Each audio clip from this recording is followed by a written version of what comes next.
Hi, I am Sarangthar and this is the demonstration video of task 5.1p, that is documentation. In this task, the first thing I will explain is my code, and the first is map.cs file.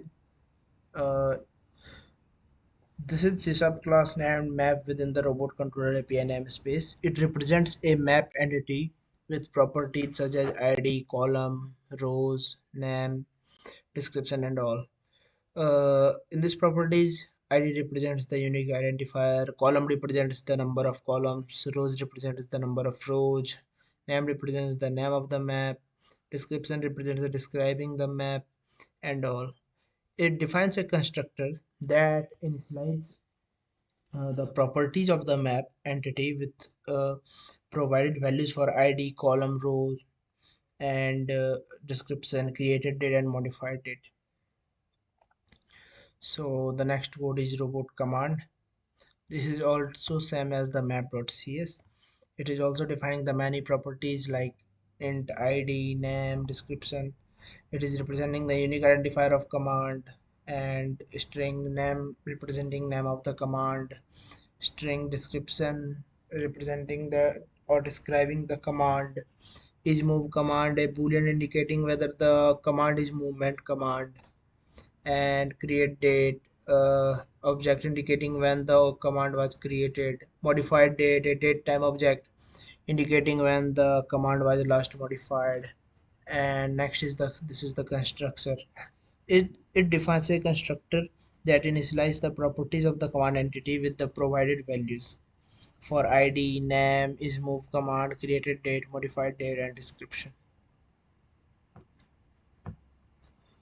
So next is the program.cs file. In this file, the code imports necessary namespace such as system.reflection and all. Next is the service registration. Builder.service.add controllers registers controller for handling HTTP request, and builder service add endpoint API Explorer adds support for API Explorer, which provides information about API endpoints. Builder.service.add swaggergen configures Swagger or OpenAI API documentation generation. It specifies metadata such as API title, description, contact information, and includes XML commands for generating Swagger documentation. Next is the Swagger setup. Options that include XML commands includes XML commands from the assembly to provide additional information for Swagger documentation general. Next is the application building, where app is equal to builder, where app is equal to builder.build builds the web application. And next is the HTTP pipeline configuration, where we used app.useDeveloper exception page adds a developer exception page to show detailed error information during development. And add.use static files enables serving static files if any. App.use swagger and app.use swagger UI enables swagger middleware to serve generated swagger JSON and UI for interactive API documentation.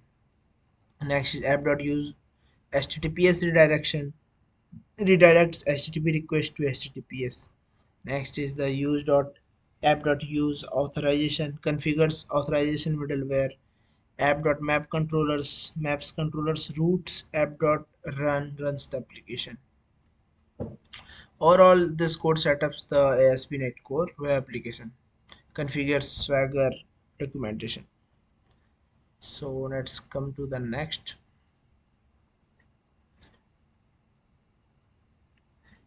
And our next is map data access.cs, that is the part of persistence. This code defines a static class map data access responsible for interacting with the database to perform CRUD operation on the map entity. Here's an overview. Firstly, import the necessary namespace such as npgsql for PostgreSQL database interaction system for basic functionality and all. Next is the class map data access. It contains static method for the retrieving, updating, inserting, and deleting maps from the database.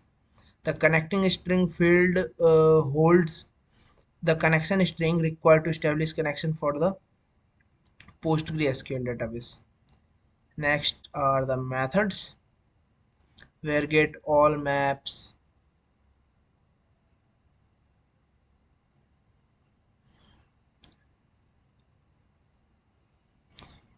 get all maps retrieves all the maps from the database and maps each record. A database map is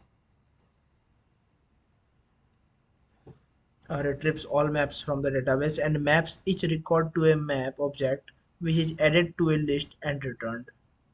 Next is the update map. Updates an existing map in the database with the provided updated map object. Next is the insert map.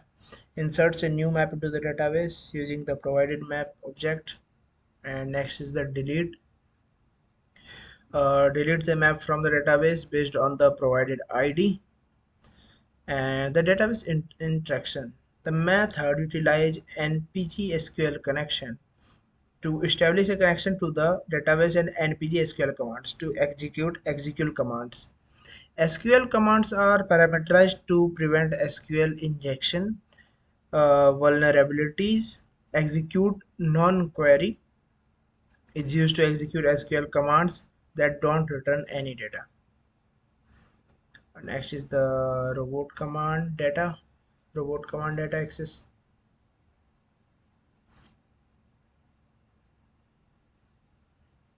In this code, define static class robot command data access responsible for interacting with the database to perform CRUD, create, read, update, delete, and operation on the robot command entity. So firstly we import the necessary namespace as npsql for PostgreSQL database interaction system for basic functionality and all. Next is the class, that is robot command data access, contains a static method for retrieving, updating, inserting, and deleting robot commands for the database. Next is the connecting string. Fields holds the connection string required to establish a connection to the PostgreSQL database. Then we get to the get robot method commands that retrieves all robot commands from the database and maps each record to a robot command object, which is added to a list and returned. Next is the update robot command. Updates an existing command in the database with the provided update command object. Next is the insert robot command. New command inserts new robot command into the database using the provided command object. Next is the delete robot command. Int id deletes a robot command from the database based on the provided id. Database interaction, the method utilizes npg sql connection to establish a connection to the database and npg sql command to execute sql commands. SQL commands are parameterized to prevent SQL injection vulnerabilities. Execute non-query is used to execute SQL commands that do not return any data. Overall, in this code provides a simple interface for perform CRUD operation on robot commands in the PostgreSQL database, ensuring proper database interaction and parameterized SQL commands for security. So next we will come to the next part of the code, that will be the controller part. So first map controller.cs. In this file, code defines a controller named map controller and application responsible for handling HTTP requests related to maps. Controller attributes API controller indicates that the class provides controller behaviors, and root API maps specifies the base route for the controller. Then we are using the controller attributes constructor initialize the controller with a reference to the data access layer for the map. Next is the action method, that is get retrieves all map, and then the get square maps retrieve all square maps where the number of columns equals to number of row.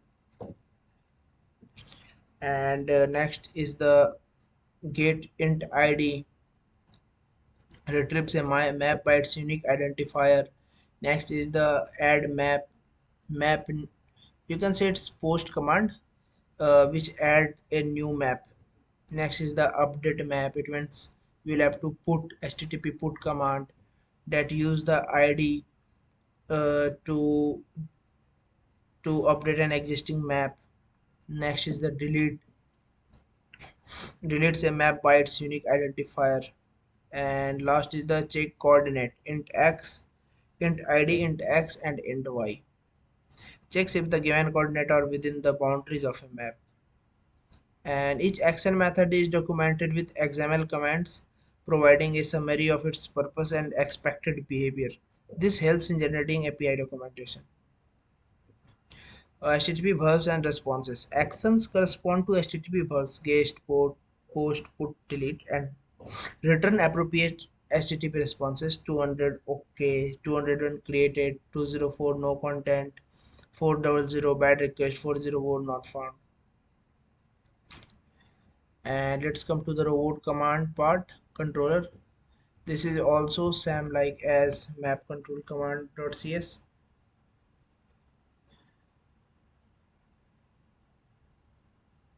So in this part, the controller attributes, that is API controller, indicates that the class provide controller behaviors. Then the root specifies the base root of the controller. Then get retrieves all the robot commands. Get move commands only retrieves only the move on commands for the robot. And get command by id retrieves a robot command by its unique identifier. Next is the post command. Add robot command. Robot command adds a new robot command. Update robot command, it means http put updates an existing robot command. And delete deletes a robot command by its unique identifier. Each action method is documented with XML commands, providing a summary of the purpose and expected behavior. This helps in generating API documentation. Action corresponds to HTTP verbs like get, post, put, delete, and return appropriate HTTP responses like 200 OK, 204 no content, 400 bad requests, etc. That's the coding part. Let's see how it is working. So first will we run our code.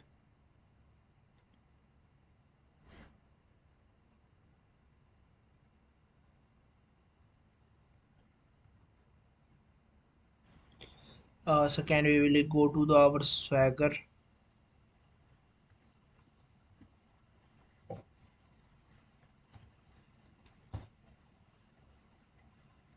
Came to the Swagger, then I will be try it out and execute.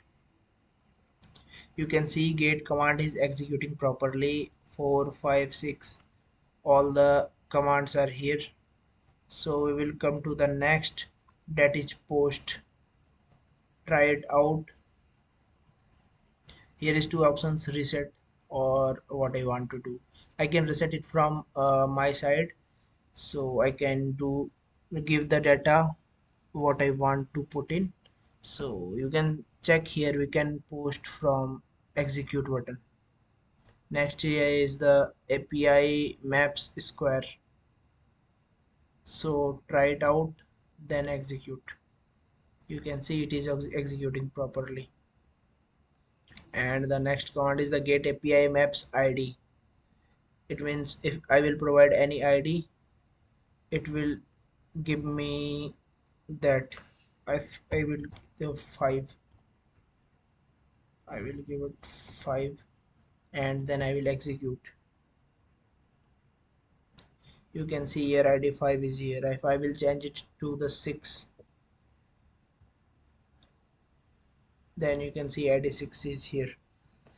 Same put, it will update our command. What I want to update, I can give it here. If I will give the ID number and then I will change something here, then it will put my command. Next is the delete. If I want to delete any ID, I will give the ID number here. I will try it out and then I will give the ID number here. It will delete that command. And same like maps, we will do the robot commands. That's it in this video. Thank you for watching.